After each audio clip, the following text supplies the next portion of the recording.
ሰበር መረጃ አዶናይና ጃኒ እንግዲህ በፖሊስ ቁጥጥር ስር መዋላቸው ተሰምቷል። የቲክቶክ ክሬቲቭ አዋርድ አሸናፊ የነበረው አዶናይና እንዲሁም ቲክቶከር ጃኒ ዛሬ አመሻሽ ላይ በፌዴራል ፖሊስ ቁጥጥር ስር መዋላቸው ተነግሯል። ቲክቶከሮችም ስለታሰሩበት ጉዳይ በይፋ የተባለ ነገር ባይኖርም መረጃውን ያገኘነው ከፋስት መረጃ ነው። አዶናይ ታሰረ። የማይን ጭብጨባ የትም እንደማያደርስ በዚህ ማወቅ ትችላላችሁ። ሰገጥ ቢያጨበጭብ ትርፉ እስር ነው። አዶናይ ታሰረ። የተለያዩ የሚዲያ ምንጮች የአዶናይ መታሰር እየዘገቡ ነው ያሉት ከመሸ። አዶናይም 24 ሰዓት ሊሞላው 1 ሰዓት ነው የቀረው። ፖስት ካደረገ ላይፍ ከገባ 24 ሰዓት ሊሞላው ነው። ፖሊስ ጣቢያ ውስጥ ታይተዋል የሚሉ ፎቶዎች እየተፖሰቱ ነው ቴሌግራም ላይ ምናምን። ፖሊስ ጣቢያ ውስጥ ቁጭ ብሎ እንግዲህ እናዝናለን።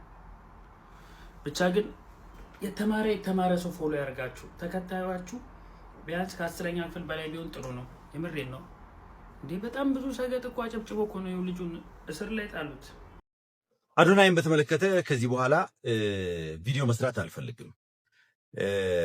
ይህንን የመጨረሻ ቪዲዮ ስለሚሆን እባካችሁ ለአዶናይ እንዲደርስልኝ አድርጉልኝ። አዶናይ እንድትሆን ከሰማሁና ካየኸው ምላሽን ብሰጠኝ በጣም ደስ ይለኛል። ስንወያይ ለአንተ የሚጠቅም በእርግጥ አንተ ምክር አልፈልግም መካሪዎቼ ብዙ ናቸው የሚል ነገር አምጥተሃል ከዚህ በፊት። ነገር ግን አሁን ብዙ መካሪ ያለህ አይመስልም።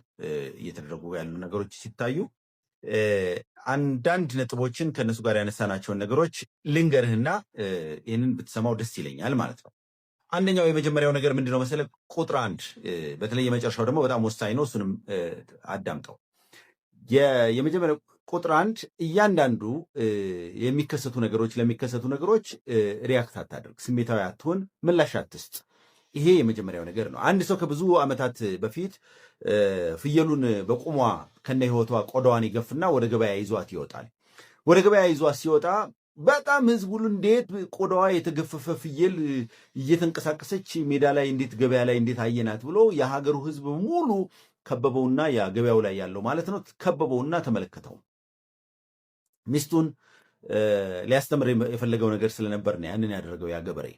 ከዚያ ቀጠለና በሚቀጥለው ቀን ይዞ በተመሳሳይ ሁኔታ ያቺኑ ፍየል እየነዳ ወደ ገበያ ይወጣል።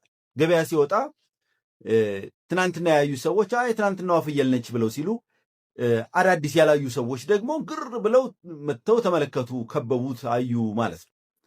በሶስተኛው ቀን ሲመጣ ሁሉም ሰዎች ያ ትናንትና የመጣቸው የትናንትናዋ ፍየል ናት ብለው ዞር ብለው እንኳን ለማየት ፍላጎት አልነበራቸውም። ስለዚህ ጉድ አንድ ሰሞን ነው እንደሚባለው አይነት ሰዎች የተወሰነ ጊዜ በአንተ ላይ ተነስተው ሊያወሩ የሆኑ ነገሮችን ሊሉ ይችላሉ። በተለይ ደግሞ ከእድገትህና እያገኘኸው ካለው እውቅና ጋር ተያይዞ የሚያነሷቸው ጥያቄዎችና የሚመጡ ቸፍቸፎች ሊኖሩ ይችላሉ። እነኛን ኢግኖር ማድረግ የመጀመሪያው ተግባር ነው አንዱ። እሱን ዝም በል። ብዙ ጊዜ ሪያክት አታድርግ። ስሜትህን በሙሉ ለሰው አታሳይ። አምጥተህ እዛ ላይ አታሳይ ነው። ግልጽ ልጅ እንደሆንክና የዋህ እንደሆንክ ይገባኛል። በዛ መልክ ነው የምረዳ። ነገር ግን በዛ መልክ አታምጣ። አንድ ሁለተኛ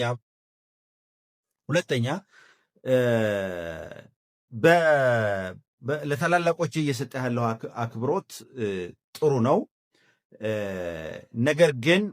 ነገር ግን የፈለገ ቢሆን ያንተ ትልቁ መሰረት የተጣለው በስግጥ ፍምስ ጉዳይ ላይ ስለሆነ ያንን እስከ መጨረሻ ድረስ ትክክለኛ መሆንህን ማሳመን በስራህ ማሳመን ነው እንጂ አንስተህ መጣልህ ትክክል ስላልሆነ መልሰህ ስግጥ ፍምስህን ይዘህ ጉዞውን ቀጥል።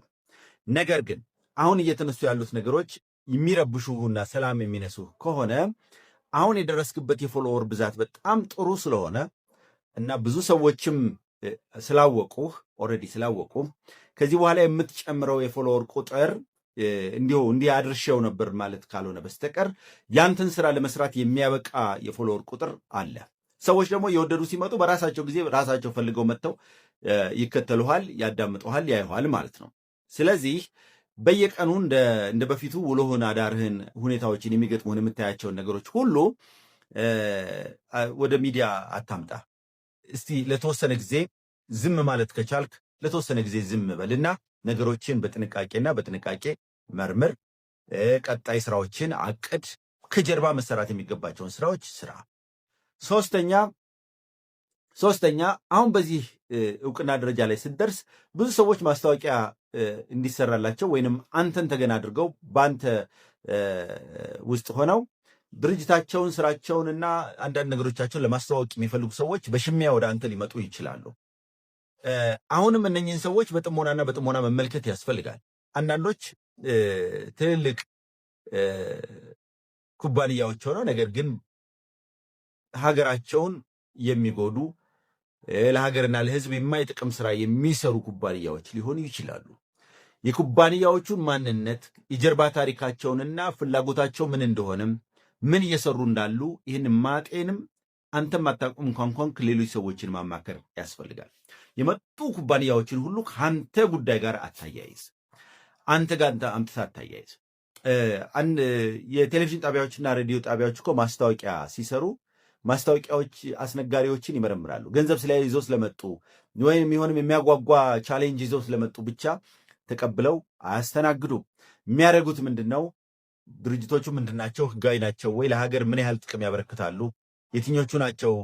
ወይንስ ከወንጀል ጋር የተያያዘ ነገር አላቸው ወይ የላቸውም የሚለው። ምክንያቱም በሰዎች ጥፋት አንተ ተይዘህ የማይሆን ነገር ውስጥ እንዳትገባ፣ ስራ እንዳይሰናከልብህ፣ ቅድህ እንዳይበላሽብህ ወደ ከአንተ ጋር እንዲያያዙ እንዲገናኙ የምትጋብዛቸውን ኩባንያዎች ምረጥ።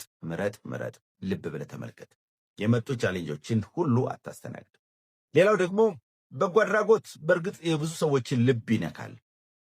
አንተ በጎ ለመስራት ከሆነ የመጣው በእርግጥ የበጎ አድራጎቱን ስራ ቀጥልበት። ነገር ግን የበጎ አድራጎት ስራ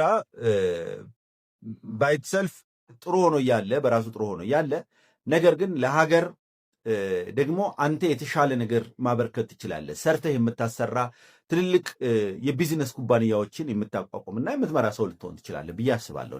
ከነገ ወዲያ እንደዛም ማሰብ ያስፈልግሃል። በጎ አድራጎትን የሚሰሩ በጣም ብዙ ሰዎች አሉ። አንተም መስራት መጥፎ አይደለም፣ ግን እሱም ባለበት አድርጎ ግን ደግሞ ትላልቅ ቢዝነሶችን ሰርቶ የሚያሰራ መርዳትን ብቻ ሳይሆን ሰዎችን ስራ እንዲፈጥሩ ስራ እንዲሰሩ የሚያደርግ ወይንም ደግሞ የመስራትን ተነሳሽነት የሚፈጥር ያንተን የሆነ የቢዝነስ ስራዎችን የራስ የሆነ የቢዝነስ ስራዎችን ከትንሽ እስከ ትልቅ ድረስ መመስረት ትችላለህ። ኮላቦሬሽን ከሌሎች ሰዎች ጋር መተባበር የምትችልበትን ሲቹዌሽን ፈጥረሃል። የሚወዱ ሰዎች መጥተዋል። የገንዘብ እጥረት ሊያገጥምህ ይችላል። በዚህም በዚያም ሰዎች ከአንተ ጋር አብረው ለመስራት ፍላጎት ይኖራቸዋል። እንዲህ አይነት ነገሮችን ትላልቅ ኩባንያዎችን ግን ደግሞ በጥንቃቄና በጥንቃቄ መርጠህ ለመስራት ሞክር። ይህንን ነው የምመክርህ። ከዚህ በኋላ ተመልሼ በአዶናይ እና በአዶናይ ጉዳይ ምንም አይነት ቪዲዮ አልሰራም ብያለሁ። ይህንን ከተመለከትከውና ካየኸው ምላሽን እጠብቃለሁ። ወደኸውም ከሆነ ጠልተኸውም ከሆነ ያለህን አስተያየት እንድትሰጥበት እፈልጋለሁ። ምንም አስተያየትም ካልሰጠም ኢትስ ኦኬ። ዞሮ ግን ከዚህ በኋላ በዚህ ጉዳይ ላይ አልሰራም፣ ምናልባት የተለየ ነገር ካልመጣ በስተቀር። አመሰግናለሁ። ፎሎ፣ ላይክ፣ ሼር፣ ኮሜንት ማድረጋችሁን አትርሱ። አዶናይ ጋር እንዲደርስ ደግሞ ሪፖስት አድርጉልኝ። አመሰግናለሁ። መልካም ቀን።